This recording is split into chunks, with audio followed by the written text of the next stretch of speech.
పూజిత చక్కగా పాడావురా. నువ్వు లేవు చప్పట్లు వినబడేయని వినబడి నిజంగా చెప్పు వినబడే. ఎందుకు కొట్టారో తెలుసా? బాగా పాడావు, ఇంకా పాడాలి. ఓకేనా? క్యాంపస్ మళ్ళా కూడా విన్నదండి.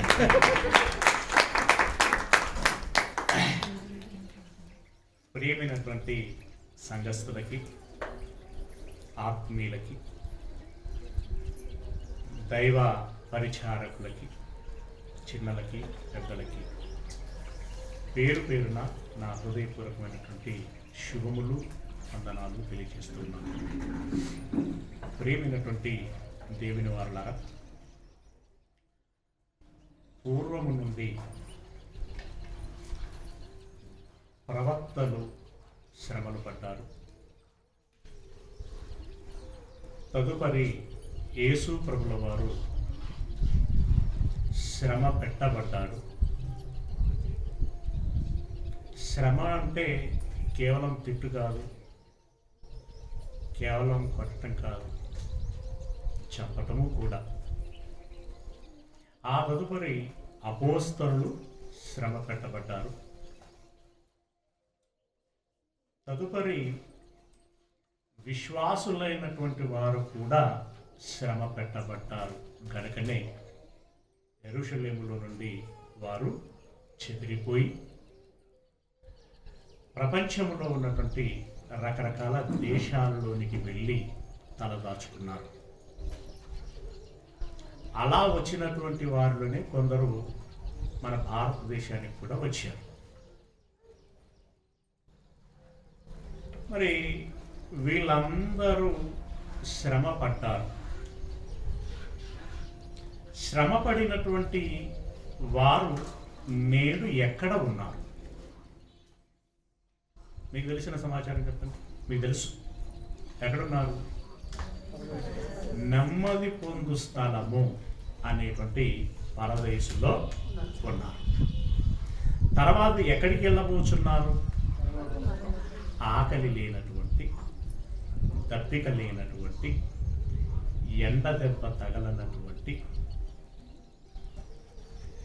సురక్షితమైనటువంటి, శాంతి సమాధానము కలిగినటువంటి, కంటికి కనబడని, చెవికి వినబడని, హృదయమునకు గోచరము కానటువంటి, అక్షయమైనటువంటిది, నిర్మలమైనటువంటిది, వాడవారనిదియునైనా స్వాస్థ్యము పొందుకోవటానికి వెళ్ళబోచున్నారు. ముందేం పొందుకున్నారు? శ్రమ. తదుపరి ఏం పొందుకున్నారు? నెమ్మది. ఆ తదుపరి ఏం పొందుకోబోతున్నారు? పరలోకపు స్వాస్థ్యం. బాగానే ఉంది కదా? బాగానే ఉంది కదా? ఇప్పుడు ఒక ముచ్చట. నేను ఒక ట్రోఫీ కొనుక్కొచ్చాను.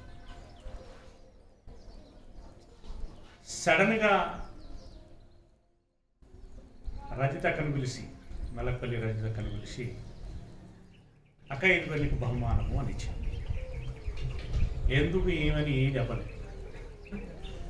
నిజానికి కూడా ఏమీ లేదు. నిజానికి కూడా ఏమీ లేదు. ఇచ్చారు. మీరు సప్పట్లు పెట్టారు. రజిత మనసు ఎలా ఉంటుంది? అసలు ఇది ఎందుకు ఇచ్చినట్టు? వాళ్ళందరూ ఎందుకు చప్పట్లు కొట్టినట్టు? అలా కాకుండా సమరయ స్త్రీ లాంటి క్యారెక్టర్ కాదు కదా, కాదు. కానీ సమరయ స్త్రీ చేసినటువంటి దైవ పరిచర్య ఉన్నది చూడండి. ఆ రకంగా ఈ మలక్పల్లె కావచ్చు, వాళ్ళ అత్తగారు ఊరైన శివునిపల్లె కావచ్చు, శివునిపల్లె కావచ్చు, లేదా వాళ్ళ బిడ్డలను ఇచ్చినటువంటి ఛాగల్లో, ఇంకేదో ఊరు ఉంది ఉప్పుగల్లో, ఇవి ఏదైనా కావచ్చు. ఇవి కాకుండా ఇంకేదైనా ఊరు కావచ్చు. వరంగల్ హన్మకొండ కావచ్చు. సరే, ఏదైనా కావచ్చు. ఆ సమరయ స్త్రీ వలె ఒక 2 రోజుల మీటింగ్ పెట్టి, ఆ మీటింగ్లో ముచ్చట్లే కావచ్చు, పాటలే కావచ్చు, ప్రార్థనలే కావచ్చు, మొత్తానికి వారిని కదిలించేటువంటి పని చేసి వాళ్ళందరూ దేవునిలోనికి, అందరు కాకపోయినా చెప్పుకోదగినటువంటి సంఖ్యలో వారు దేవునిలోనికి రాగలిగినప్పుడు మనందరికి ఎలా ఉంటుందండి? రజితక్క చాలా గ్రేట్. ఈ సందర్భంగా ఏదో ఒకటి తనకి ఇచ్చి నా ఆనందాన్ని వ్యక్తం చేయాలనుకుంటున్నాను అని అప్పుడు ఒక ట్రోఫీ తీసుకొచ్చి చేతికిచ్చి ఒక కొత్త వస్త్రంతో శాల్వాలాగా కప్పి అప్పుడు చప్పట్లు కొట్టాను. ఇప్పుడు ఆ అక్కకి మొదట ఒక ట్రోఫీ ఇచ్చాను, మర్చిపోకూడదు మీరు. ముందు ఒకటి ఇచ్చాను, ఇప్పుడు ఇది రెండవది. దేన్ని బట్టి నిజంగా సంతోషపడుతుందా బిడ్డ? అంతే కదా. అయితే ఈ 2 రోజుల మీటింగ్ పెట్టడం అనేటువంటిది అంత తేలిక? ఎంత వ్యయప్రయాసం ఉంటుంది, సమయం వెచ్చించాలి, ఇక ఎట్లా చెప్పేటోళ్ళు అట్లా చెప్పాలి, చివరికి బ్రతిమలాడాలి, బాములాడాలి, ఎన్నెన్నో ఉంటాయి ఇప్పుడు. ఎవరికైనా ఎప్పుడు ఎక్కడ సంతృప్తి కలుగుతుంది అని అంటే, వారు శ్రమపడి సాధిస్తారు. చూడండి, సక్సెస్. ఎస్, ఇది నా కష్టార్జితం, ఇది నా ప్రయత్నం, ఇది నా విజయం, దీనికి దక్కిన గుర్తింపు లేదా బహుమానము అన్నప్పుడే నిజమైన సంతోషాన్ని వారు పొందుకోగలుగుతారు. ప్రియరా, ఇప్పుడు ఈ భక్తులందరూ కూడా శ్రమ పడ్డారు అని వింటున్నాం. శ్రమపడినటువంటి వీరు నెమ్మది పొందు స్థలానికి వెళ్ళారు అని అంటే అది వారి విజయం. ఆ తదుపరి ఆ పర సంబంధమైనటువంటి స్వాస్థ్యాన్ని పొందుకుంటున్నారు అని అంటే అది వాళ్ళ యొక్క వీరత్వం కదా. రైట్. అంటే ఇప్పుడు చెప్పండి, యేసు ప్రభుల వారు శ్రమపడి పరలోకమునకు చేరారు. అపొస్తలుల కార్యంలో ఉంటుంది, మన అందరికీ తెలిసింది. ఏం పడి? శ్రమపడి. మనకు చెబుతాడు అటువలనే మీరును శ్రమపడి అంటే దాన్ని అర్థం ఏంటి? కష్టం చేసి అని. ఇప్పుడు వ్యవసాయదారులు శ్రమ పడతారా లేదా? శ్రమ పడతారంటే నేను శ్రమ పడాలి, నేను శ్రమ పడుతున్నాను అని అనుకోవటం కాదు కదా. ఆ ప్రయత్నం అనేటువంటిది ఉంటుంది. అలాగే ఇప్పుడు వారు శ్రమపడి దానికి తగినటువంటి ఫలితాన్ని పొందుకున్నారు అని అంటే మనకును అలాంటి ఫలితము కావాలి అని అంటే, మన జీవితంలో మనకు నెమ్మది కావాలా వద్దా? అది మళ్ళీ ఏదో గంటసేపు ఉండిపోయేటువంటి నెమ్మది కాదు, శాశ్వతమైనటువంటి నెమ్మది. అలాగే శాశ్వతమైనటువంటి సంతోషము, సమాధానం, సంతృప్తి అవి పొందుకోవాలి అని అంటే దానికి ముందు శ్రమ పడాలి. శ్రమ పడటం అంటే ఇందాక చెప్పినట్టుగా వాళ్ళెవరో తిట్టటము, కొట్టటం మాత్రమే కాదు, నువ్వు పని చేయటము కూడా. ఆ పనిలో భాగంగా వచ్చేటువంటి ప్రతికూలతలన్నీ కూడా మనకు శ్రమే. ఇప్పుడు వారు శ్రమ పడటము అనేటువంటిది సమంజసకరమేనా కాదా? అలాంటి శ్రమ మనము పడాలా వద్దా? దాన్ని కోరుకుందామా, తృణీకరించుదామా? ఇది మనం అందరం ఆలోచించుకోవాల్సినటువంటి విషయం. అయితే ఎవరికైనా అలాంటి ఓపిక, శ్రమ పడగలిగేంత ఓపిక ఎప్పుడొస్తుంది?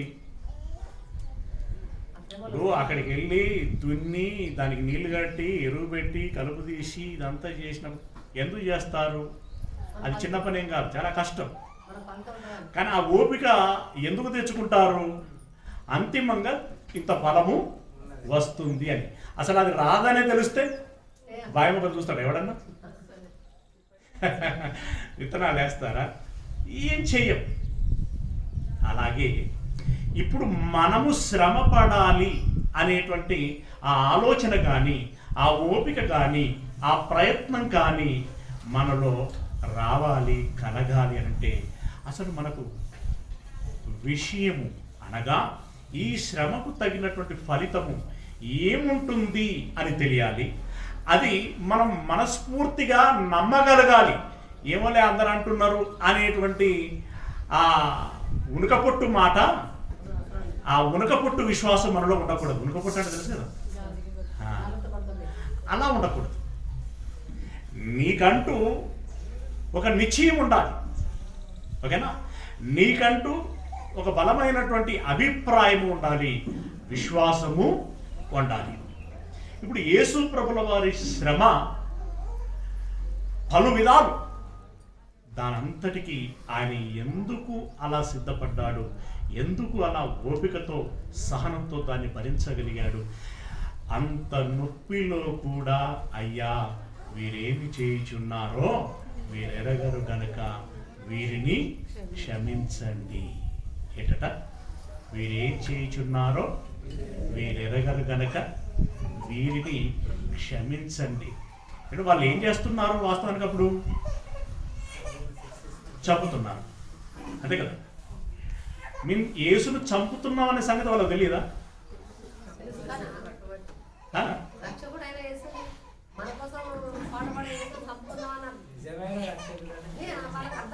ఈయనెవరు, ఎందుకోసం వచ్చారు, ఏం చేస్తున్నారు, ఎవరి ఎడల మనం ఏ ఆలోచన చేస్తున్నాము? సరే, ఇతడు రక్షకుడా కాదా అనే సంగతి పక్క పెడితే, ఒక హత్య చేస్తే దాని పర్యవసనాలు ఎలా ఉంటాయి ఇవన్నీ ఎరగకుండా వాళ్ళు చేస్తున్నారు కాబట్టి అయ్యా వారిని క్షమించండి అన్నాడు. ఇంత ఓపిక ఆయనకు ఎక్కడి నుండి వచ్చింది? ఈయన మాత్రమే అన్నాడా అనంటే, ఆయన నుండి మూడవ తరపు వాడైనటువంటి స్టెఫెను కూడా అదే మాట అన్నాడు. మూడవ తరం అంటే యేసయ్య, పేతురు, స్టెఫెను. ఆయన కూడా అయ్యా వీరేం చేయుచున్నారో వీరికి తెలియక చేస్తున్నారు, వీరిని క్షమించండి అని తన ఆత్మను అప్పగించుకున్నారట. నిజంగా ఇంత పరివర్తన రావాలి అనంటే మొదటగా విషయం తెలియాలి. తెలిసిన విషయం పట్ల దృఢ చిత్తము మనము కలిగి ఉండాలి. అదే యేసయ్య చేయగలిగినటువంటి, అంటే ఆనాడు చేసినటువంటి పని. హెబ్రీలో రాసినటువంటి పత్రిక 12వ అధ్యాయము 2వ వచనములోని ఆ చివరి మాటలను మనం చూసినట్లయితే, 2వ వచనం 12వ అధ్యాయం 2వ వచనం, మన ఎదుట ఉంచబడినటువంటి పందెములో ఓపికతో పరిగెత్తుదము. ఆయన తన ఎదుట ఉంచబడిన ఆనందము కొరకై, ఆయన తన ఎదుట ఉంచబడిన ఆనందము కొరకై. ఏమానందం? ఏమానందం? దేవుని కుడిపార్శ్వమున కూర్చోగలిగేటువంటి ఆనందం. పరమునందు అధికారమును పొందుకున్న ఆనందం, ఇహమునందు అధికారమును పొందుకున్నటువంటి ఆనందం. పరలోకమందున్న వారైనను, భూలోకమందున్నటువంటి వారైనను, పాతాళలోకమందున్నటువంటి వారైనను అందరూ వీరాది వీరులు అనబడినటువంటి వారందరికంటే పైనామమును పొందుకున్నటువంటి ఆనందం. ఆయన యుద్ధకు వచ్చి అందరూ మోకరిల్లగలిగేంత ఉన్నతమైనటువంటి స్థితిలో ఉండగలిగినటువంటి ఆనందం. ఇక నెమ్మది, శాంతి, సమాధానం, సంతృప్తి ఇవి ఎలాగో ఆల్టర్నేట్గా ఉండేటువంటి. తన ముందున్నటువంటిది అంటే అది గుర్తించాడు ఆయన, అది చూశాడు, దాన్ని దృష్టిలో పెట్టుకున్నాడు. దాన్ని దృష్టిలో పెట్టుకొని ఏం చేస్తున్నాడట? ఆ పదం మళ్ళీ చదవండి. తన ముందున్నటువంటి ఆనందము కొరకై అవమానమును నిర్లక్ష్యపెట్టి.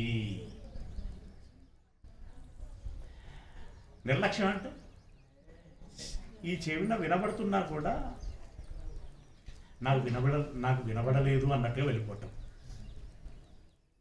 ఒకవేళ వినబడ్డా కూడా వాళ్ళు తెలియక అంటున్నారు అని అనుకొని వెళ్ళిపోవటం.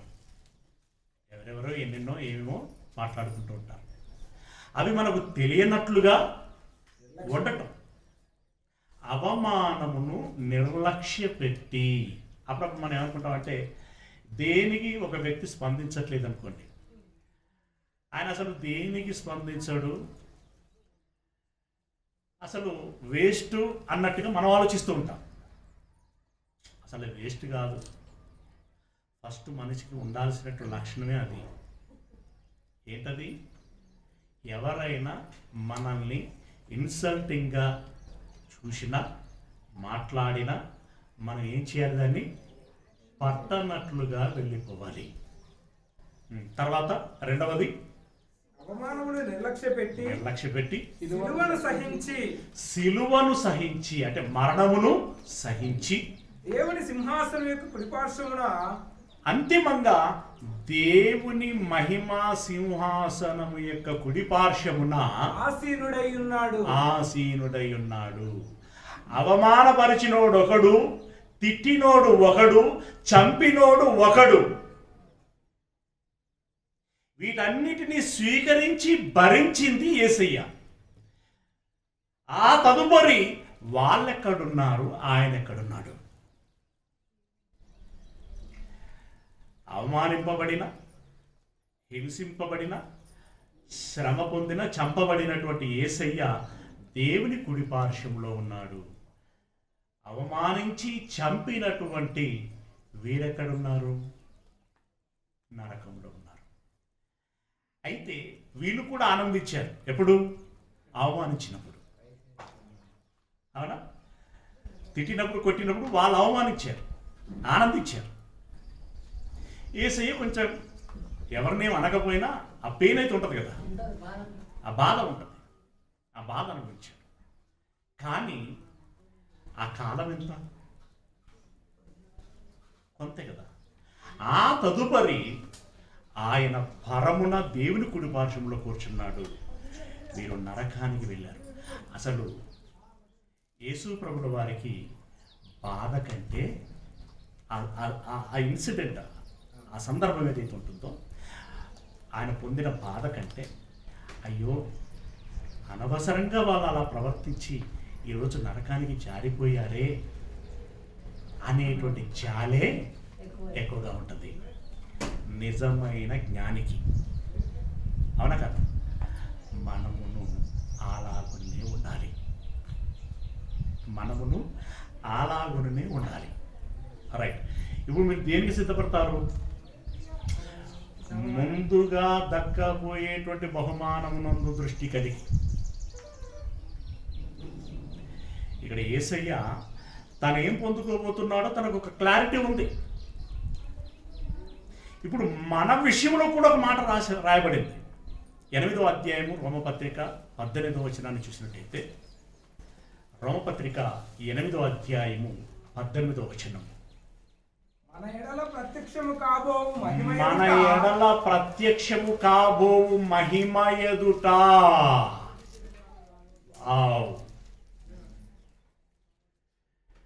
కను మూయగానే, ఇందాక మనం చెప్పుకున్నామే, చూడనిది, వినబడినది, ఊహకందనిది, అక్షయమైనది, నిర్మలమైనది, వానవారనిది ఒక్కసారిగా నిన్ను ఆవరిస్తుంది, లేదా నీవు అందులోనికి ప్రవేశిస్తావు. ఆ బహుమానం ఏదైతే ఉందో, ఏమంటున్నాడు? మళ్ళీ చదువు. మన ఎడల ప్రత్యక్షము కాబోవు మహిమ ఎదుట ఇప్పటి కాలపు శ్రమలు ఇప్పటి కాలపు శ్రమలు ఎన్నదగినవి కావని ఎంచుచున్నాను. సరే, ఇప్పుడు అందరికి చాలా బియ్యం ఉన్నాయి అనుకోండి. పూర్వపు కాలంలో తిండికి దొరకడం చాలా కష్టంగా ఉండేది. మా అమ్మ లాంటి వయసు ఉన్న వాళ్ళకి బాగా తెలుసు. మామిడి చెక్కలు కూడా కొనిచ్చేవారు కాదు. అలాంటి టైంలో ఎన్టీఆర్ మొట్టమొదటిగా 2 రూపాయల కిలో బియ్యం అని ప్రవేశపెట్టినటువంటి కాలం ఎలాంటిదంటే కదా, కుటుంబము దినుసులు దొరకక ఆకలితో అలమటిస్తున్నది. అందులో పిల్లలు ఉన్నారు. ఇప్పుడు తనకు ఆకలి అయినటువంటి బాధ కంటే పిల్లలు ఆకలితో, అమ్మా ఆకలి, ఇంత అన్నం పెట్టమ్మా లేదా అని అంటుంటే హృదయంలో ఎంత దేవులాడుతుందంటే ప్రాణం. నిజంగా ఒక్కసారిగా కళ్ళు చెమ్మగిలుతాయి. అయితే ఈలోపు కడులు బియ్యం ఇస్తున్నానని వార్త తెలిసింది. గుణ పరిగెత్తాను. అయితే నీకు 30 కిలోలు వచ్చాయి. మీ సభ్యులను బట్టి ఏదో మొత్తానికి 30 కిలోలు వచ్చాయి. అయితే అది కిలోమీటర్ దూరం ఉన్నది. అయినా ఆ తల్లి ఆ తండ్రి ఏం చేస్తారండి?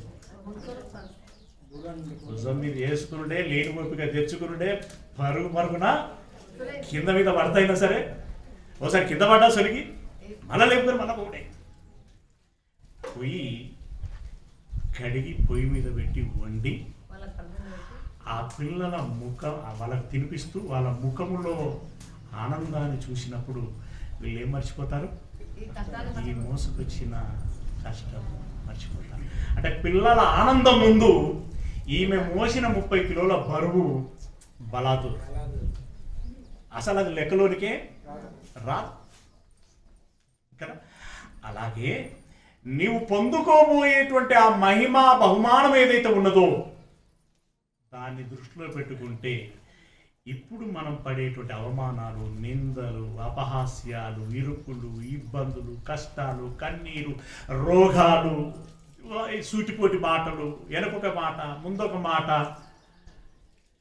ఇక మన దాకా ఈ కొట్టుడు చప్పుడు రాకపోవచ్చు. కానీ ఒకవేళ వచ్చిన వాళ్ళు ఉన్నారు కదా, ఇవన్నీ కూడా ఏంటవి? నథింగ్. అసలు అవి లెక్కలోనికి రావు. ఎక్కడి పరలోకం, ఎక్కడి నీ ఒకనాటి శ్రమ. అసలు వాటిని కంపేర్ చేసి మాట్లాడటానికి వీల్లేదు అన్నట్టున్నాడు. కంపేర్ చేసి మాట్లాడటానికి వీల్లేదు.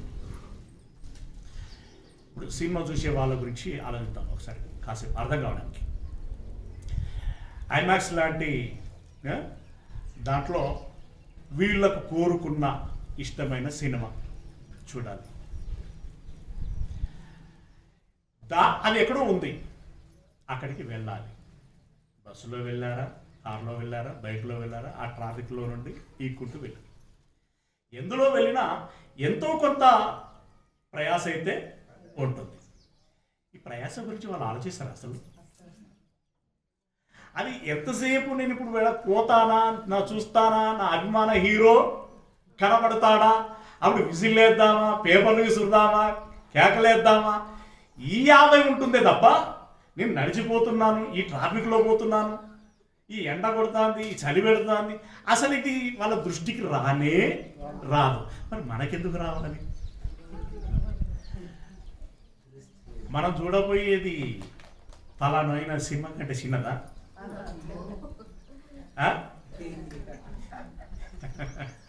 మనకెందుకు రావాలి? అస్సలు ఇవి మనకు నథింగ్.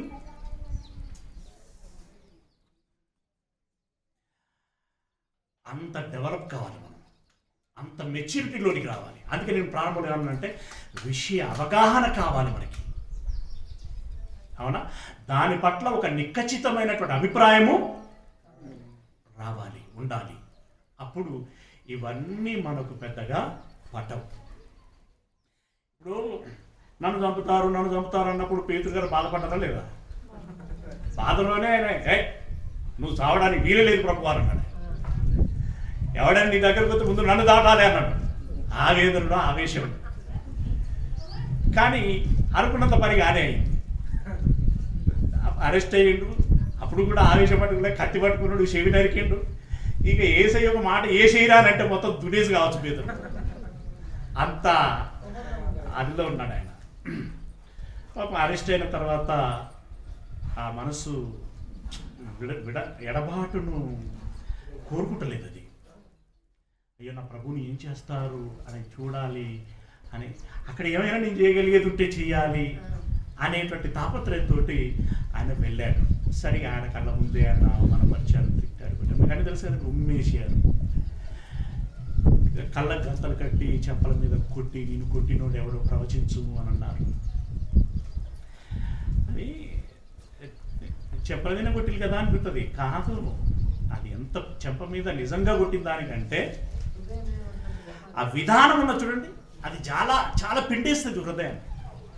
లాస్ట్కి సిలువేశారు. మా ప్రభు చచ్చిపోయాడు, మీ ఒంటరిలో అయిపోయినాం అని చెప్పేసి వీళ్ళు దిగాలు పడ్డారు. కొన్ని రోజులైతే ఇశ్రాయేలీలకట ఆ పరిసయ్యులకి కనబడకుండా గదిలో దాక్కున్నారు. కానీ యేసు ప్రభుల వారు తిరిగి లేచి వాళ్ళకు కనపరుచుకొని 40 దినములు వాళ్ళలోనే ఉండి నేనే ఆయనని రుజువు చేసుకొని ఇక ఒకనొక దినమున ఎక్కడనైతే ఏ గెత్సెమ్ అనేటువంటి తోటలో ఉండి ప్రార్థన చేసి అరెస్ట్ అయ్యారో మళ్ళీ అదే కొండ మీదకి వెళ్ళి అదే తోటలోనికి వీళ్ళని తీసుకెళ్ళి వాళ్ళందరితో ఏం తీసుకుంటున్నాడు తెలుసా అండి? ఏం తీసుకుంటున్నాడు? మనోళ్ళు ఎవరన్నా సలీం వాళ్ళ కొడుకు లండన్ వెళ్తున్నప్పుడు ఏం చేసి వచ్చాడు ఆయన? సెండ్ ఆఫ్ చేసి వచ్చాడు కదా, వీడుకోళ్ళు. ఇప్పుడు ఆ కొండ మీద వీళ్ళకు వీడుకోళ్ళు ఇచ్చాడు. ఆయన చనిపోయి సమాధి చేయబడినంత వరకు ఏడ్చారు, భయపడ్డారు, బాధపడ్డారు. తిరిగి లేచి ఆయన పరలోకమునకు ఆరోహణమైపోయిన తర్వాత అక్కడ ఆ సీన్ చూడండి ఒకసారి. లూకా సువార్త 24వ అధ్యాయం 50వ వచనం నుండి. లూకా సువార్త 24వ అధ్యాయం 50వ వచనంలో నుండి. ఫస్ట్ అరిమతయ్య అన్న యూదుల పట్టణపు సభ్యుడైన యోసేపు అని ఒకడు ఉండెను. 24వ అధ్యాయము 50వ వచనం లూకా సువార్త. కరెక్టేనని చెప్పింది. ఆయన బేతనీయ వరకు వారిని తీసుకొని పోయి, బేతనీయ వరకు వారిని తీసుకుని, ఈ బేతనీయలోనే ఆ ఒలివల కొండ ఉన్నది, గెత్సెమనే తోట. ఓకే, అక్కడికి తీసుకెళ్ళి చేతులెత్తి వారిని ఆశీర్వదించెను. చేతులెత్తి వారిని ఆశీర్వదించి వారిని ఆశీర్వదించుచుండగా ఆయన వారిలో నుండి ప్రత్యేకింపబడి పరలోకమునకు ఆరోహణుడాయను. వారు ఆయనకు నమస్కారం చేసి, ఆయన పోతుంటేనట ఏం చేశారట వీళ్ళు? ప్రభువా ఏడవట్లే. అప్పుడు వాళ్ళు ఏం చేస్తున్నారు చూడండి. వారు ఆయనకు నమస్కారం చేసి మహా ఆనందముతో యెరూషలేమునకు తిరిగి వెళ్ళిరి. ఆయన సిలువ మోసుకుంటూ వెళ్తుంటే వాళ్ళ అమ్మ, వాళ్ళ చిన్నమ్మ, ఇంకో అమ్మ వాళ్ళందరూ అక్కడ కూడి, అయ్యో బిడ్డ ఎంత కర్మ వచ్చారా, నువ్వు మేలు చేయబోతే వీడు కీలు తలపెట్టింది. ఇవే మాటలు లేవు. Like that.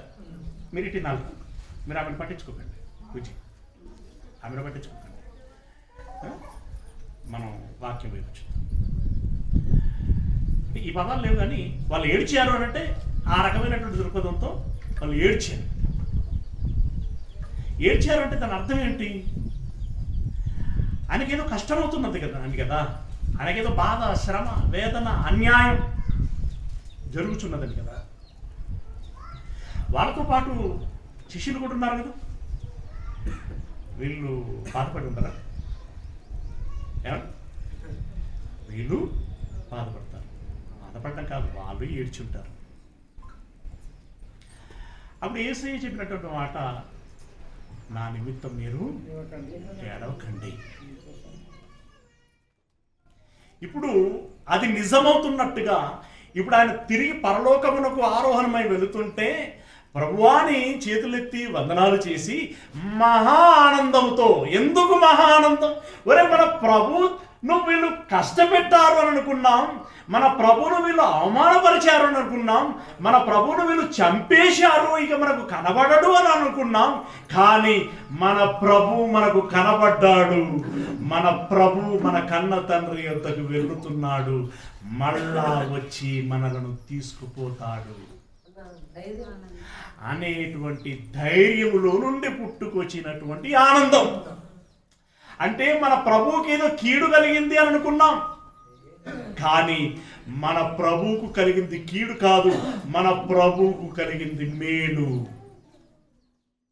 మహా ఆనందముతో యెరూషలేమునకు తిరిగి వెళ్ళి ఎడతెగక దేవాలయములో ఎడతెగక ఇక ఉత్సాహంతో, అంతసేపు భయం పోదువా ముందువా, బయటికి వెళ్దామా వెళ్ళకపోదువా, ఏం చేద్దాం అని సతమతమైపోయి ఉడికి ఎటు పాలుపోనటువంటి పరిస్థితుల్లో ప్రభువు వచ్చి వారికి కనబడి మాట్లాడి 40 రోజులుండి తానే అని రుజువు చేసుకున్న తర్వాత ఏసీ అని వీరు నమ్మిన తర్వాత వారిని ఆశీర్వదించి పరలోకానికి వెళుతుంటే వారు మహా ఆనందము నుండి ఇక యెరూషలేమునకు తిరిగి వచ్చి వారు ఎడతెగక ప్రార్థన చేస్తూ ఉన్నారు. దేనికోసమో తెలుసా? ప్రభువా మీరు వెళ్ళి పరిశుద్ధాత్మను పంపిస్తాను అని అన్నారు. అర్జెంటుగా పంపించండి, మాకు భయం లేదుగా, ఎందుకంటే భరోసా మీరే. అది నిజమని మాకు నిరూపణ అయింది, ఇక మేమెందుకు భయపడాలి? మీరు అవమానం పొందినట్టుగా అవమానాలు వద్దు అని మేము అనం, అవమానాలు రావాలనే కోరుకుంటాం. ఎందుకంటే మీరు అవమానాలు పొందే పరలోకం కొట్టుకున్నారు. మరి అలాంటప్పుడు మాకు పరలోకం కావాలి కదా, మరి మాకు పరలోకం కావాలంటే మాకు కూడా అవమానాలు రావాలి, మాకు కష్టాలు రావాలి, మాకు శ్రమలు రావాలి. కాబట్టి మేము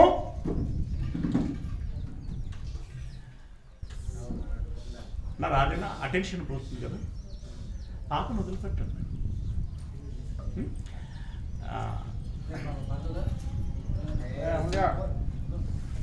కూర్చి తీసేశారు కదా, మళ్ళీ తెచ్చుకుంది కదా, కొంచెం ఆమె ఎట్లా ఏం చేస్తే కంట్రోల్ అవుతుంది. ఓకే, మీరు కూడా ఆమె చూడకండి, ఎందుకంటే మనం మాట్లాడుకుంటున్నటువంటి పదాలు చాలా చాలా నిజంగా నిజం. బంగారం కంటే, వెండి కంటే, ముత్యముల కంటే, రత్నముల కంటే విలువైనటువంటి మాటలవి.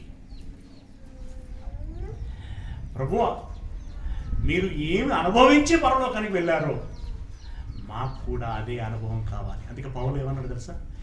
ఆయన పునరుత్థానం వెనకాల ఉన్నటువంటి బలమేంటి? ఆయన శ్రమలలో సహదాసులను కావలయదని. అలా వారు మహా ఉత్సాహంతో ఉండి వాళ్ళు చేసినటువంటి అయితే ఆయన బోధ చేస్తున్నటువంటి సమయంలో కొన్ని ధన్యవచనాలను గురించి చెప్పాడు. అరే అమూల్య, అమూల్య సిట్ డౌన్, తిరగొద్దు నువ్వు. ఆయన ధన్యవచనముల గురించి కొన్ని మాటలు చెప్పాడు. ఆ సందర్భంలో ఒక మాట మనం చూడగలిగినట్లయితే, ఎందుకంటే శిష్యులకి అవన్నీ పాఠాలు కదా, అవన్నీ జ్ఞాపకాలు. 6వ అధ్యాయము 22, 23 వచనాలను మనం చూస్తే, లూకాసు వార్త 6వ అధ్యాయం 22, 23 వచనాలు. దేహమునకు దీపము కన్నే గనుక కరెక్టేనా అని చెప్పింది? లూకాసు వార్త 6వ అధ్యాయం 22, 23. అదే అక్కడ అదే ఉందా? శిశువుల తట్టు మీరు ధన్యులు. నువ్వు ఎక్కడెక్కడ చూస్తాను? 2 సార్లు మనుషులు. అదే 22 వచ్చింది. మనుష్య కుమారుని నిమిత్తము మనుష్య కుమారుని నిమిత్తము మనుషులు మిమ్మల్ని ద్వేషించి యేసయ్యను నువ్వు నమ్ముకున్నందుకు, యేసయ్యను నువ్వు ప్రకటిస్తున్నందులకు మనుషులు నిన్ను ద్వేషించి వెలివేసి. నా డౌట్ ఐమక్కకి ఇలాంటి పరిస్థితి, ఇలాంటి సందర్భాలు ఏమైనా వస్తుండొచ్చు అప్పుడప్పుడు. ఇంటి వాళ్ళు అనొచ్చు, బయట వాళ్ళు అనొచ్చు, కులపోళ్ళు అనొచ్చు, ఊరోళ్ళు అనొచ్చు, రకరకాలుగా. యేసయ్యను నువ్వు నమ్ముకున్నందుకు, యేసయ్యను నువ్వు ప్రకటించుచున్నందుకు మిమ్ములు ఎవరైనా ద్వేషించటం అంటే ఏంటి? దూరం పెట్టడం, అంటీ ముట్టన్నట్టుగా ఉండటం, ఏదో రకరకాలుగా మిమ్మల్ని ద్వేషించి వెలివేసి.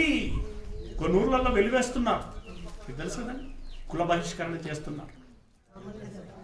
మన ఊరోళ్ళకి మంచోడు, మిమ్మల్ని కూడా చేశారు కదా, అంతే అవునా? మన వాళ్ళు కూడా కుల బహిష్కరణలు జరిగినాయి అన్నమాట. ఓకే, అఫ్కోర్స్ మాకు అఫీషియల్గా ప్రకటించలేదు, కానీ మాకు కూడా అయింది, బయటకు అనలేదు, వాళ్ళు మాట్లాడుతున్నారు. కుల బహిష్కరణ, కొన్ని చోట్ల గ్రామ బహిష్కరణలు, ఇలా రకరకాలుగా మిమ్మల్ని ద్వేషించి. కొంచెం ముందు జరగండి, కొంచెం ముందు జరగండి.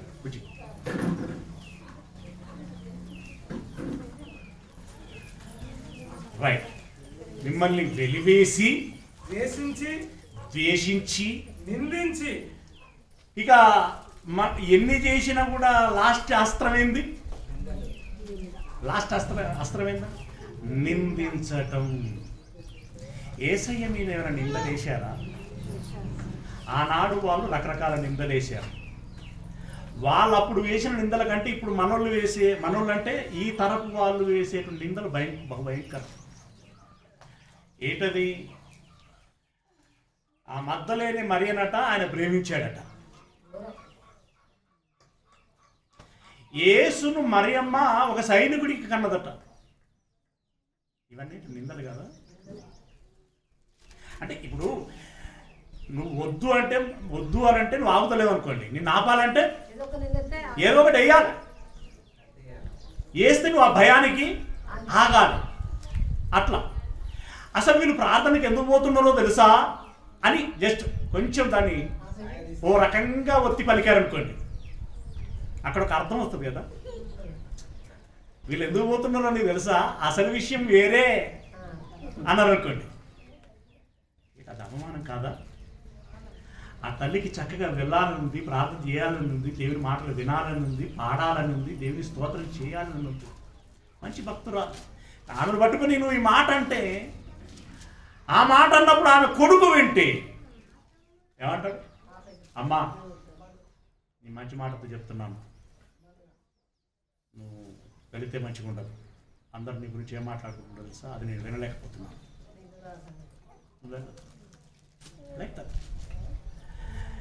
నిందించి, వెలివేసి, ద్వేషించి, మీ పేరు చెడ్డదని కొట్టివేయినప్పుడు అయిపోయి నీ పేరు చెడ్డది అంటే నీ పేరు చెడ్డది, ఆమె పేరు చెడ్డది అని అనరు, ఆమె చెడింది అని అంటారు. ఆమె చెడింది అని అంటారు. ఇక అంతకంటే ఏం కావాలి? అయితే ఎవరైనా మిమ్మల్ని ఉద్దేశించి అలా అన్నప్పుడు మీరు ఎరగాల్సినటువంటి విషయం ఏంటంటే చెప్తున్నాడు, వాళ్ళు చూడకనే ఆ నింద మీ మీద మోపుతున్నారు, బట్ నేను నిన్ను చూసి నీది ఎలాంటి మనస్సు అని నేను ఎరుగుచున్నాను. కాబట్టి వాళ్ళ చేతుల్లో నీ బ్రతుకు లేదు, నా చేతుల్లో నీ బ్రతుకు ఉన్నది. కాబట్టి వారలా అన్నప్పుడు వాళ్ళని నేను ఎందుకు అననిస్తున్నాను? వాళ్ళ మూతి మీద ఒక్కటి కొట్టచ్చు కదా వెంటనే. నా వాళ్ళన్నప్పుడు నీకున్న సహనం ఎంత, నా పట్ల నీకున్న గురి ఎంత? ఎందుకంటే ఇందాక చెప్పాను కదా, నీకు బహుమానం ఇవ్వాలంటే నీకు రికార్డు ఉండాలి. కనుక ఏమంటున్నాడు, అలా నీ పేరు చెడ్డదని కొట్టివేయున్నప్పుడు మీరు ధన్యులు. ఇంకా కింది మాట, ధన్యులు అంటే ఏం ధన్యత ఇక్కడ? మీరు అంటే యేసయ్య ఏ రకంగానైతే అవమానమునుంది, శ్రమపడి పరలోక రాజ్యములో లేదంటే దేవుని ఆ మహిమగల సింహాసనము కుడిపార్శ్వమున ఆసీనుడై ఉన్నాడో అలాంటి ధన్యత మీకు వస్తుంది అని చెప్తున్నాడు. ఆ దినమునందు అంటే ఏ దినమునందు? నీ సంగతి ఏందని అందరినీ పట్టి లేపి అడిగే దినమునందు. చర్చికి వెళ్ళిన బిడ్డ ఏం చేసింది, వెళ్ళకుండా నువ్వేం చేశావు, వెళుతుంటే వెనకాల మాట్లాడినటువంటి నీ సంగతి ఏంది అని అందరి సంగతులను ఎంచే దినమునందు మీరు సంతోషించి గంతులు వేయుడి. అప్పుడు మీరేం చేస్తారు అని అంటే దాన్ని దృష్టిలో పెట్టుకొని ఈ శ్రమ నీకు వచ్చినందులకి, కష్టం నీకు వచ్చినందులకి నువ్వు ఏ రకమైనటువంటి మానసిక పరివర్తనలో ఉండాలంటే సంతోషించి గంతులు వేయండి. ఎందుకు సంతోషించి గంతులు వేయాలి? ఇప్పుడు వారు మహాదానందంతో యెరూషలేమునకు ఎందుకు వచ్చారు? నా ప్రభువు ఇన్ని అనుభవించి ఈరోజు ఆయన చూడు మేఘారూఢుడై పరలోకమునకు వెళుచున్నాడు. మరి నేను అవమానపరచబడితే నా కోసం కూడా ఒక మేఘం వస్తుంది, నేను పరలోకానికి వెళతాను కాబట్టి ఇప్పుడు డాన్స్ చేయాలంటున్నాను. నీకు కష్టం వచ్చిన ప్రతిసారి, నీకు అవమానం వచ్చిన ప్రతిసారి ఎగిరి గంతులు వేయాలంటున్నాడు. సంతోషించి గంతులు వేయండి. ఇది అర్థమైతే అలా చేయగలుగుతాం, లేదు అనంటే కుంగిపోతాం, నిరాశలోనికి వెళ్ళిపోతాం, అవసరమైతే ఆగిపోతాం. అంతేనా? అవసరమైతే ఆగిపోతాం. అట్లా అవ్వటానికి వీలేదు. ఈ మాటలు విన్నారు యేసయ్య నోట, అలాగే యేసయ్య వెళ్ళిపోవటం చూశారు. మాట విన్నారు, ఆ మాట ప్రకారం జరగటం చూశారు. ఇక వాళ్ళకి ఏం కావాలండి? ఇంకెవరు చెప్పాలి వాళ్ళకు? ఎవరు అవసరం లేదు, ఎవరు అవసరం లేదు. వీళ్ళు బోధిస్తుంటే ఫస్ట్ టర్మ్ అయిపోయింది, హెచ్చరించారు. రెండవ టర్మ్లో కూడా వాళ్ళు హెచ్చరించినా కూడా మేము కన్నవాటిని విన్నవాటిని చెప్పకుండా మానం అని చెప్పేసి వాళ్ళు ఎగేసి వెళ్ళారు, తెగించి వెళ్ళారు. ఇక ఆ సమయంలో ఈ కొడుకులు మర్యాద చెప్తే వింటలేరు, వీళ్ళకు కూడా వాళ్ళ గురువు పట్టినకైతే పట్టాలి అని చెప్పేసి కూడబలుక్కొని చంపటానికి నిర్ణయం తీసుకున్నారు. అప్పుడు గమలీయేలు అనేటువంటి ధర్మశాస్త్ర ఉపదేశకుడికి విషయం తెలిసి మీరు తొందరపడకండి సుమా, ఆయన గురించి మనకు క్లారిటీ లేదు, మనం మెస్సియా కాదు అని ఇట్లా భావోద్వేగం చెప్తాను. ఇన్ కేసు ఒకవేళ మెస్సియే అయితే మనం ఎవరిని చంపినట్టయితే? ఒకవేళ మెస్సియాను చంపిన తర్వాత మన పట్ల దేవుడు ఏం నిర్ణయం తీసుకుంటాడు? ఓకే, క్లారిటీ లేదు, వెయిట్ అండ్ సీ అన్నాడు ఆయన. క్లారిటీ లేదు కాబట్టి వెయిట్ అండ్ సీ. నిజంగా మెస్సియే అయితే ఈయన నాపటం ఎవరి తరము కాదు, వీళ్ళ నాపటం ఎవరి తరం కాదు. కాకపోతే దేవుడే ఆపేస్తాడు అని వాళ్ళకు చెప్పినప్పుడు పేతురును యోహాను ఆ బృందాన్ని చంపటం ఆపేసి మరీ ఉత్తగానే పంపితే బాగుంటుందని చెప్పి ఆనాటి ధర్మశాస్త్ర నియమం చొప్పున 40 దెబ్బలు కొట్టాలి. ఆ దెబ్బలు కొట్టి పంపించారు. 40 దెబ్బలు, అవి రాళ్ళ దెబ్బలు కావచ్చు, బడిత దెబ్బలు కావచ్చు, కొరడా దెబ్బలు కావచ్చు. ఇందులో ఏది బెటర్ చెప్పండి? లాజర్ అప్పుడప్పుడు అంటా ఉంటాడు, ఏ రాయి అయితే ఏంది కొట్టుకోవడానికి.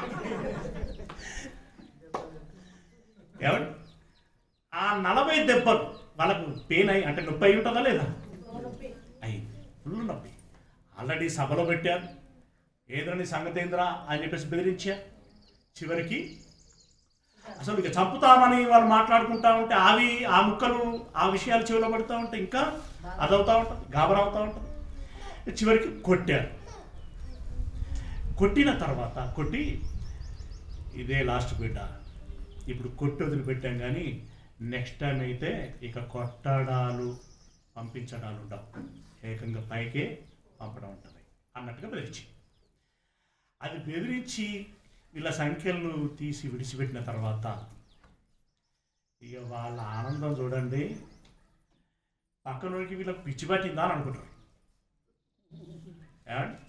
మనల్ని చూసి కూడా అప్పుడప్పుడు పక్కన ఎట్లా అనుకుంటారు కదా. వాళ్ళతో పిచ్చేంది, వాళ్ళతో ప్రార్థన పిచ్చి. శనివారం పోతారట, ఆదివారం పోతారట, బుధవారం పోతారట, శుక్రవారం పోతారట. ఇదే లోకం వీళ్ళకి. మనమైతే మంచి సీరియల్ పెట్టుకొని చూస్తాం, వీళ్ళకి అట్లా లేదు. మందు పార్టీలు చేసుకుంటాం. వీళ్ళకు ఏది లేదు, అదే లోకం. మళ్ళీ అందులో ఏదో ఆనందం ఉన్నదట. నాకు ఎక్కడేం కనిపించదు, ఆడికిపోతే ఎప్పుడు బయటపడదాం రా అన్నట్టు ఉంటుంది. రివర్స్ కదా. ఇప్పుడు వీళ్ళని చూస్తే నిజంగా అక్కడ వాళ్ళకి అదే అనిపించి ఉంటుంది. 5వ అధ్యాయం 41 వచ్చినాం. 5వ అధ్యాయం 40-41 చదవండి. అపోస్తల కార్యములు 5వ అధ్యాయం 40-41 వచ్చినాం. అయితే మీకు జీవము కలిగినట్లు మీరు నా యొద్దకు రానున్నారు. కరెక్టేనా? అదే అతని మాటకు సంబంధించి ఎక్కడ నీ బైబిల్ ఉంటా బైబిల్ అని ఇది 5వ అధ్యాయము 41 వచనం. అతని మాటకు సంబంధించి ఇప్పుడు నాకు విషయం ఏందో సోయి లేకపోతే నీ ఏంటో నేనొస్తే దారి ఈ పరలోకానికి వెళ్ళాల్సింది ఇంకేదో పోతుంది. రైట్. 41 వచ్చిన ఆ నామము కొరకు అవమానము పొందుటకు పాత్రులని ఎంచబడినందున అమ్మ బాబోయ్ అవమానం పొందగలిగే అవకాశం మనకు దక్కిందిరా అని అన్నాడు పేతురు. సంతోషంగా. ఎందుకంటే దీనికి కరగబోయే బహుమానం ఏంటో ఆయన తెలుసు. ఇప్పుడు అందరికి ఉంటుంది పరలోకం కావాలని అందరికి ఉంటుంది. కానీ ఆ పరలోకం ఎవరికి దక్కుతుంది? ఇలా అవమానపడ్డటువంటి వాళ్ళకి, బాధపడ్డటువంటి వారికి దక్కుతుంది. ఆ భాగ్యం మనకు దొరికిందిరా, ఇంకేం కావాలి మనకి? అంటే ఇప్పుడు ఇది ఎట్లా అంటే జస్ట్ లైక్ ఈ బయట ఉంటే, అంటే ఇది అర్థం కావాలని చెప్తున్నాను. కంప్లీట్గా దీన్నే దానికి సరిపోయేటువంటి మాటగా తీసుకోకూడదు, జస్ట్ అర్థం కావాలని. ఇప్పుడు ఎవరైనా జైలుకి వెళ్ళాలనుకుంటారా? కొంతమంది ఈ బయట ఉంటే ఈ పనులు చేయాలి, కూలకి వెళ్ళాలి, నాలకి వెళ్ళాలి, అలా పోతే వారానికి 2 సార్లు నాన్ వెజ్ అట. ఒకరోజు మటన్ అట, ఇంకో రోజు చికెన్ అట. 3 పూటల వాళ్ళు పైసా ఖర్చు లేకుండా భోజనం.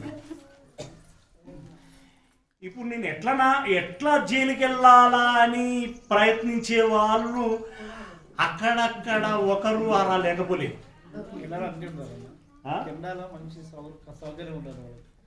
కెనడాలో మరి అధిక పోతారట. ఓకే, అంటే వాళ్ళు ఆ రకంగా వాళ్ళ ప్రయత్నం వాళ్ళు చేస్తూ ఉంటారు. అక్కడ ఏదో సౌలత్ ఉంటుంది అని చెప్తారు. కానీ ఇక్కడ నాకు పరలోకం దక్కబోతున్నది, నిత్య జీవం దక్కబోతున్నది. అది నేను పొందుకోవాలి అని అంటే నేను అవమానం నొందాలి, నేను శ్రమ పడాలి. ఈ భాగ్యము నాకు దొరికింది. ఇది అందరికీ దొరకదు. దొరికినా వాళ్ళు ఉపయోగించుకోలేరు. బట్ మనకు లభించింది, అవకాశం లభించటమే మనకు గ్రేట్, మనకు అదృష్టము అని భావించి ఏమంటున్నారట, ఏమని చేశారు? ఆ నామము కొరకు అవమానము పొందుటకు, ఆ నామం కొరకు అవమానం పొందుటకు పాత్రులను ఎంచబడినందున వారు సంతోషించుచు మహాసభ ఎదుట నుండి వెళ్ళిపోయి ఎలా వెళ్ళారు? వాళ్ళు సంతోషించుచు వెళ్ళారు. పుట్టిన తర్వాత అది సభలో పుట్టిన తర్వాత ఎన్ని దెబ్బలు? 40 దెబ్బలు. వేటితోటి కదా? రాళ్ళు కూడా వాడేవారండి వాళ్ళు. రాళ్ళ దెబ్బలే ఎక్కువ వాడేవారు. ఓకే, అన్ని దెబ్బలు తిన్న తర్వాత మహదానందంతో సంతోషిస్తూ వారు వెళ్ళారు. ఈ కృప మాకు దక్కింది అని. ప్రభు చెప్పినట్టుగా మనకు దక్కిందని. ఇప్పుడు మీరు ఒకసారి ఆలోచించండి, హేబేలును చంపారా? చంపాడు కదా. ఎందుకు చంపాడు? నీతిమంతుడైన. ఓకే, ప్రవక్తలను చంపారు కదా. జకరియాని చంపారా? చంపారు. యేసయ్యను చంపారు. అపోస్తలులను కూడా చంపారు. స్టెఫెన్ను చంపారు. అలా చాలా మందిని చంపారు. ఇప్పుడు ఆ చావు నా దాకా లేదా మీ దాకా వస్తే కనుక చావు సంగతి పక్క పెట్టండి, దానికి ముందు ఉండేటువంటి శ్రమ, చావుకు ముందు ఉండేటువంటి శ్రమ మనకు కొంచెం కష్టం ఎక్కువ వచ్చింది అనుకోండి. ఎప్పుడైనా కూడా మనకు ఉబలాట ఎలా ఉంటుందంటే, మన విషయంలో జరిగినవి చెప్పుకోవటానికి ఎక్కువగా ఉత్సాహం చూపిస్తాం. అది మనుష్య స్వభావంగా మనకు కనబడుతుంది. అందులో శ్రమ ఎక్కువ అనుభవించినప్పుడు ఇంకెక్కువ చెప్పుకోవడానికి ప్రయత్నం చేస్తాం. అలాంటి వ్యక్తులను దృష్టిలో పెట్టుకొని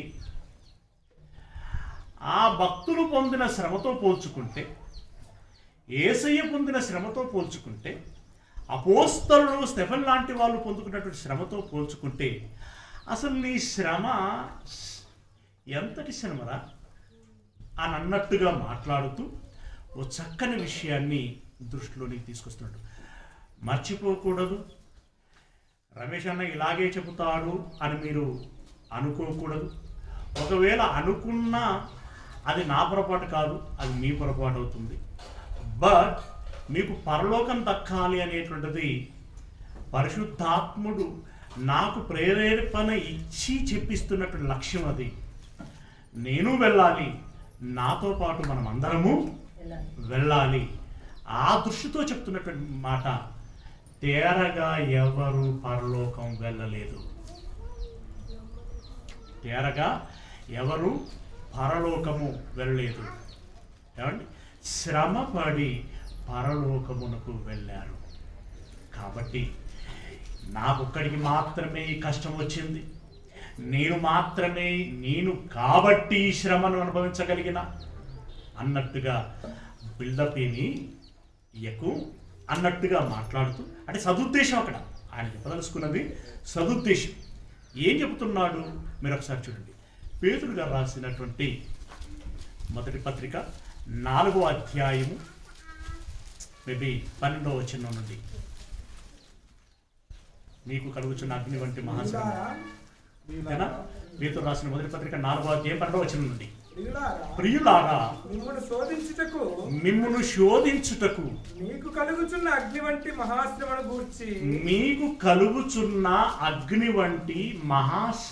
గూర్చి ఏదో ఒక వింత సంభవించినట్లు ఆశ్చర్యపడబడి. ఏం శ్రమ? సాధారణ శ్రమ గురించి మాట్లాడట్లే ఆయన.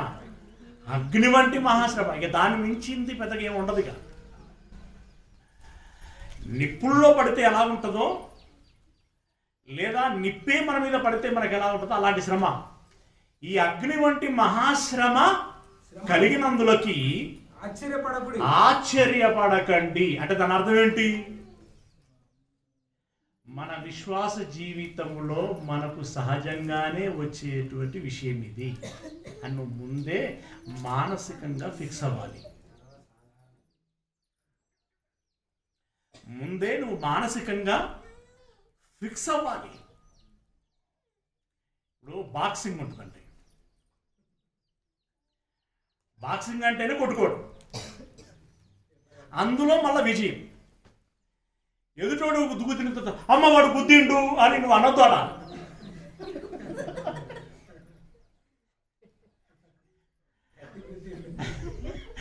వాళ్ళ గట్టి గుద్దిండు, ఇక్కడ గుద్దిండు అక్కడ గుద్దిండు లేదుగా. నువ్వు కొట్టాలి, లేదంటే కొట్టించుకోవాలి, అంతే. బాక్సింగే. నీకు కలుగుతున్నటువంటి అగ్ని వంటి మహాశ్రమను బట్టి నీకేదో ఇంత, ఇప్పుడు అదే కదా ఇంతగా చెప్పింది. నేను నన్ను కొట్టిండంటే అందులో అది ఆటే అదిరా, మళ్ళీ నన్ను కొట్టిండంటే ఏంటి? అరే మహాశ్రమ, అగ్ని వంటి మహాశ్రమ సంభవించినట్లు ఆశ్చర్యపడకండి. క్రీస్తు మహిమ బయలుపరచబడినప్పుడు, క్రీస్తు అసలు విషయం ఇది. నువ్వు తిన్న దెబ్బలు కావచ్చు, ఇందాక చెప్పిన కష్టాలు ఏవైనా కావచ్చు, క్రీస్తు మహిమ బయలుపరచబడినప్పుడు, క్రీస్తు మహిమ ఎప్పుడు బయలుపరచబడుతుంది? లోకం పుట్టినది మొదలుకొని మీకోసం సిద్ధపరచబడినటువంటి పరలోకమును మీరు స్వతంత్రించుకోండి అని అనగానే, ఈ మాట యేసయ్య అలా పలికాడో లేదో, ఆ మేఘం వారిని అలా లేకుండా తీసుకుపోతున్నది అక్కడ పైకి, పరలోకానికి. ఆ ఫీల్ ఎలా ఉంటుంది? ఇప్పుడు దాని దృష్టిలో పెట్టుకొని చదవండి మాట. ఏమంటున్నాడు? క్రీస్తు మహిమ బయలుపరచబడినప్పుడు మీరు మహా ఆనందముతో సంతోషించు నిమిత్తం, ఆ దినమున మీకు సంతోషం కావాలి, అది శాశ్వతమైన సంతోషం. ఆ సంతోషించు నిమిత్తము క్రీస్తు శ్రమలలో మీరు పాలివారైనంతగా, అది ఇంకా మీరు ఏం పోల్చుకోవాలి తెలుసా? ఒక దగ్గర అంటాడు, మీరు శ్రమపడ్డారు అని అంటున్నారు, కానీ ఇంకా రక్తం కారునంతగా మీరు శ్రమపడలేదు. నిజమే కదా? అంటే ఇప్పుడు మనకు పరలోకం కొట్టుకునే అంత అర్హత వచ్చిందంటారా? అట్లానే సుదులు పెట్టుకుని పొడుచుకునేది. నువ్వు సత్కార్యం చేసుకుంటూ వెళ్ళాలి, ఆ క్రమంలో నీకు శ్రమ రావాలి. కొన్నిసార్లు మాటలే ఈటలైతాయి, అది కూడా కత్తే. ఇప్పుడు మరియమ్మతో అంటాడు కదా, కత్తి నీ హృదయంలో నుండి దూసుకుని పోను. ఈ మీద పోస్తేనే పోసినట్టు కాదు, ఓకేనా? అయితే ఇక్కడ ఏమంటున్నాడంటే, ఆ యేసయ్య మహిమ బయలుపరచబడినప్పుడు దానిలోనూ సంతోషించు నిమిత్తము క్రీస్తు శ్రమలలో పాలివారు అగునంతగా సంతోషించండి.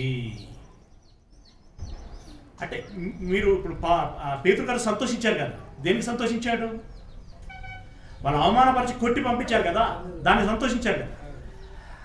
ఆ సంతోషాన్ని ఎలా ఫీల్ అయ్యాడు ఆయన? నా యేసయ్య అవమానం పొందాడు, నేను అవమానం పొందాను. నా యేసయ్య కొట్టబడ్డాడు, నేను కొట్టబడ్డాను. ఇప్పుడు మనం కూడా అలాంటి సంతోషాన్ని వెతుక్కోవాలట. అలాంటి పరిస్థితి వచ్చినప్పుడు హ్యాపీగా ఫీల్ అవ్వాలి అంటున్నాడు. యేసయ్య లాంటి క్రీస్తులో శ్రమపడినంతగా మీరు సంతోషించండి. ఇంకా కిందికి వెళ్ళినట్టయితే, క్రీస్తు నామము నిమిత్తము మీరు నిందల పాలైనప్పుడు మహిమా స్వరూపి అయిన ఆత్మ, జాగ్రత్తగా, క్రీస్తు నామము నిమిత్తము మీరు నిందల పాలైనప్పుడు మహిమా స్వరూపియగు ఆత్మ అనగా దేవుని ఆత్మ అనగా పరిశుద్ధాత్మ మీ మీద నిలుచున్నప్పుడు ఎప్పుడు కనుక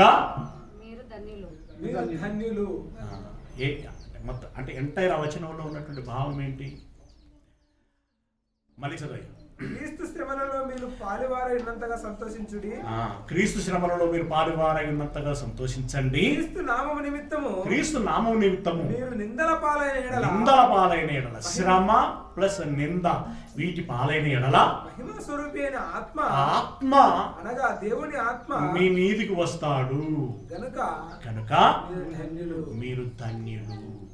అంటే మీరు శ్రమల పాలైనప్పుడు, మీరు అవమానం పాలైనప్పుడు మీరు ధన్యులు.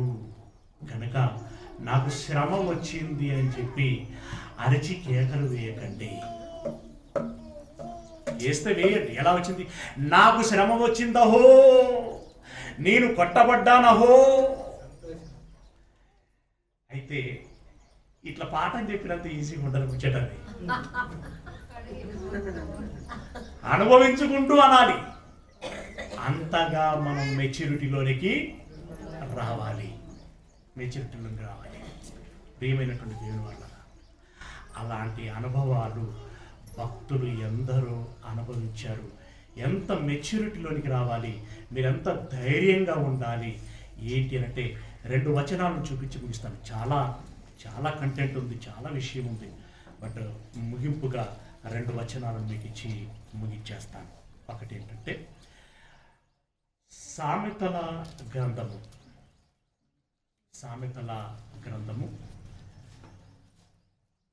18వ అధ్యాయము. సామెతల గ్రంథము 18వ అధ్యాయము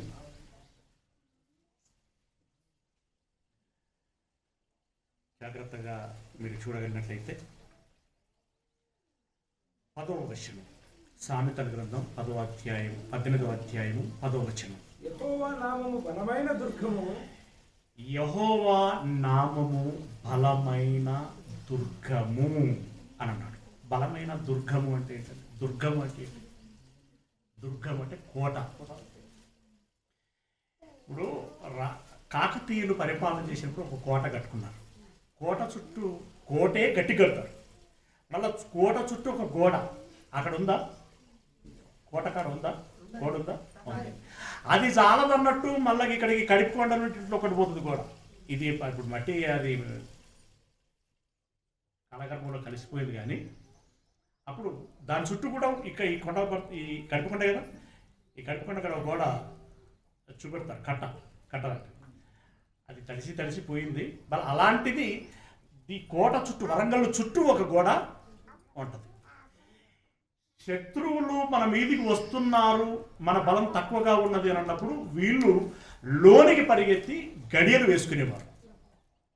గడియలు వేసుకుంటే ఇక అందులోనికి ఎవరు రారు, ఇప్పుడు మీరు సేఫ్గా ఉండొచ్చు అనేటువంటి భావన. రైట్. మీకు అక్కడ భువనగిరి దగ్గర కొండ మీద ఉన్నదే, కొండ మీద ఆ కొండ ఎప్పుడే